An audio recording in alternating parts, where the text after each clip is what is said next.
तो क्वेश्चन करते हैं, let W is equal to, W क्या दे रखा है, complex number, W is equal to √3/2 plus I/2। ठीक। अच्छा, हमको 3 सेट्स दे रखे हैं कॉम्प्लेक्स नंबर्स के। पहला सेट क्या है, W के पावर्स हैं अलग अलग, है ना, W रेज़ टू पावर 1 2 3 4, है ना, इस टाइप से। दूसरा सेट हमको दे रखा है H1, जो कि सेट ऑफ कॉम्प्लेक्स नंबर हैं, ऑल कॉम्प्लेक्स नंबर जिनका रियल पार्ट जो है वो 1/2 से ज्यादा है। और तीसरा सेट हमको दे रखा है, ये भी सेट ऑफ कॉम्प्लेक्स नंबर जिनका रियल जेड -1/2 से कम है। ठीक है, तो ऐसे करते हैं, पहले ये H1 H2 जो है इसको तो पहले एक बार विजुलाइज कर लेते हैं कॉम्प्लेक्स प्लेन बना करके। तो कॉम्प्लेक्स प्लेन बनाते हैं, तो पहले H1 देखते हैं। यदि इस वाले पॉइंट को मैं 1/2 बोल देता हूँ, तो यहाँ से यदि हम एक स्ट्रेट लाइन ड्रॉ कर दें, तो इस वाले लाइन के राइट हैंड साइड में जितने कॉम्प्लेक्स नंबर्स हैं उनका जो रियल जेड है वो 1/2 से ज़्यादा होगा। ठीक है, 1/2 इंक्लूडेड नहीं है ना, ग्रेटर देन है ये।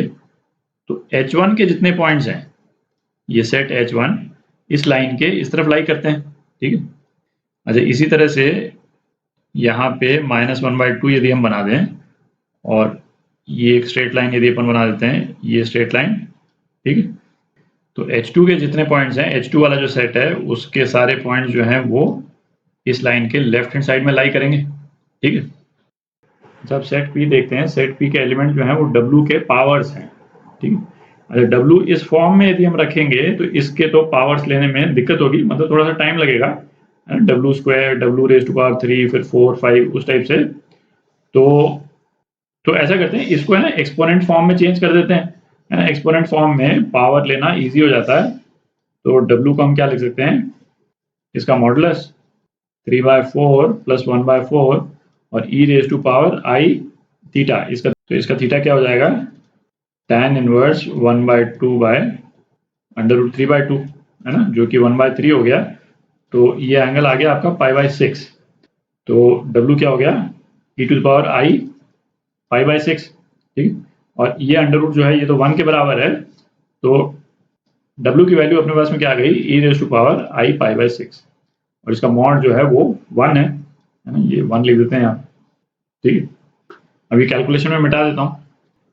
अच्छा, इस क्वेश्चन में हमको ये एंगल पूछा है, कौन सा, Z1 O Z2, और O क्या है, O दे रखा है, ओरिजिन है O, है ना, Z1 Z2, और Z1 Z2 अपने को क्या दे रखे हैं, Z1 जो है वो सेट P और H1 का इंटरसेक्शन है, और Z2 जो है सेट P और H2 का इंटरसेक्शन है। ठीक है, तो ऐसा करते हैं कि W के अलग अलग पावर्स को निकालते हैं, है ना, और फिर देखते हैं कि अपने को Z1 मिल रहा है या Z2 मिल रहा है, और Z1 Z2 जब मिल जाएंगे अपने को, तो फिर उसके बाद में अपन एंगल निकालेंगे। ठीक, तो पहला W रेज़ टू पावर 1, है ना, n 0 तो है ही नहीं, तो n जो है 1 से शुरू हो रहा है। W रेज़ टू पावर 1 ये क्या है, e to the power I π/6। इसको यदि हम ड्रॉ करते हैं तो ये कहाँ पे आ जाएगा, क्योंकि इसका मैग्नीट्यूड जो है वो 1 है, तो यहाँ पे कहीं पे आ जाएगा। ठीक है, और ये एंगल क्या है, ये एंगल π/6 है। ठीक है, इसको मैं पॉइंट A बोल देता हूँ, पॉइंट A। तो अब आप देखें, पॉइंट A जो है वो इस ग्रीन लाइन के राइट हैंड साइड में पड़ रहा है। ठीक है, तो ये वाला जो पॉइंट है ये क्या हो जाएगा, P इंटरसेक्शन H1 वाली कैटेगरी में आ जाएगा ये। ठीक है, तो ये एक Z1 तो हमको मिल गया। ठीक है, Z1 आ गया अपने पास में। अच्छा, अब W² निकालते हैं। W² क्या आ जाएगा, e raise to power I इंटू 2 π/6, मतलब π/3। तो ये वाला पॉइंट जो है, ये वाला पॉइंट कहाँ पड़ेगा, ये वाला पॉइंट जो है इस लाइन पे ही पड़ जाएगा। ठीक है, क्योंकि cos π/3 जो है वो क्या है, 1/2 के बराबर हो गया। ठीक है, ये सेकंड पॉइंट जो है, ये एंगल π/3 में लिख नहीं रहा हूँ, है ना, नहीं तो ये डायग्राम अननेसेसरली कॉम्प्लिकेट हो जाएगा। ये सेकंड पॉइंट पॉइंट B है, जो कि इस लाइन पे ही पड़ रहा है। ठीक है, तो ये Z1 हुआ क्या, है ना, ये तो Z1 नहीं हुआ, क्योंकि H1 में केवल वही कॉम्प्लेक्स नंबर्स हैं जिनका रियल Z ग्रेटर देन 1/2 है ना, इक्वल टू 1/2 इंक्लूडेड नहीं है। तो B जो है वो ना Z1 हुआ ना Z2 हुआ, है ना, तो B को हमने इग्नोर कर दिया। अब W³ निकालते हैं, तो W³ क्या हो जाएगा, ई आई रेज टू पावर 3 इंटू 5/6, तो ये क्या हो गया, ई रेज टू पावर आई 5/2, ठीक है। तो ये कहाँ आ गया, ये यहाँ पे आ गया, इसको पॉइंट सी बोल देते हैं। तो ये पॉइंट सी भी है ना तो Z1 है ना Z2 है, ठीक है, H1 H2 वाले एरिया में नहीं आ रहा है, तो ये भी रूल आउट हो गया है। अच्छा आप देखें, हर पावर जो हम इसका निकाल रहे हैं है ना, बेसिकली क्या W से मल्टीप्लाई कर रहे हैं, तो ये कॉम्प्लेक्स नंबर जो है वो π/6 से रोटेट कर रहा है, ठीक है। तो इसी तरह से D यदि हम बनाएंगे तो ये π/6 से और रोटेट कर जाएगा, π/6 से रोटेट करेगा ये D, तो ये जो है ग्रीन लाइन पे पड़ेगा, ठीक है, तो जो कि H2 नहीं हुआ, तो ये रूल आउट हो गया, ठीक है। ये एंगल क्या है, ये π/6। तो नेक्स्ट पावर के लिए फिर W से मल्टीप्लाई कर देंगे है ना, फिर π/6 ये रोटेट कर जाएगा, तो ये वाला पॉइंट जो है, ये वाला पॉइंट यहाँ पड़ेगा, ठीक है, E अगेन है ना, ये π/6 से और रोटेट कर गया, तो ये वाला पॉइंट जो है वो H2 वाले एरिया में पड़ रहा है, तो इस पॉइंट में हमको क्या मिल गया, बेसिकली एक Z2 मिल गया, ठीक है। तो इसी तरह से मैं बाकी सारे पॉइंट्स में बना देता हूँ, है ना, आप समझ तो गए हैं।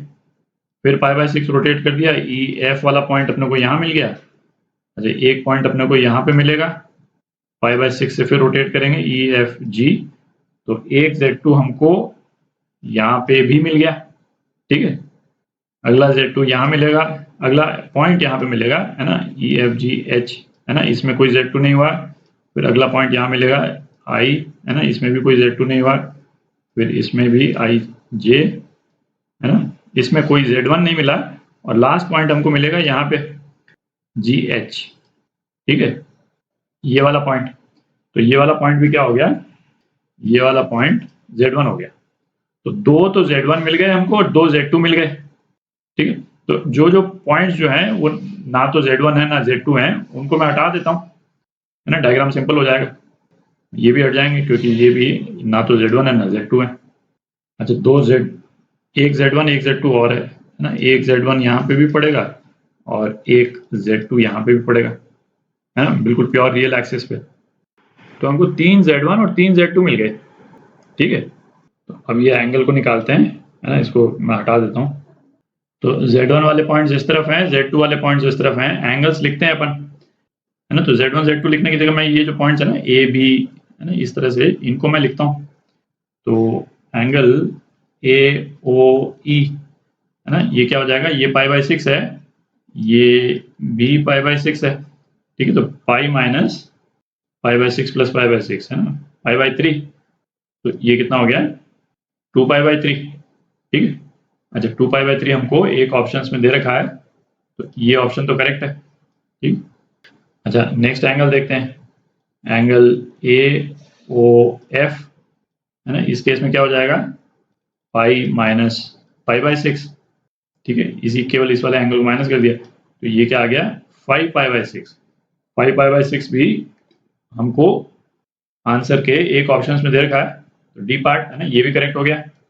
नेक्स्ट एंगल AOG, ठीक है, ये तो बेसिकली पाई हो गया, है ना, इसी के एग्जैक्टली अपोजिट आ रहा है, ये वाला एंगल जो है वो क्या है, 5/6, तो ये एंगल पाई हो गया, है ना, पाई अपने पास में अवेलेबल नहीं, ठीक।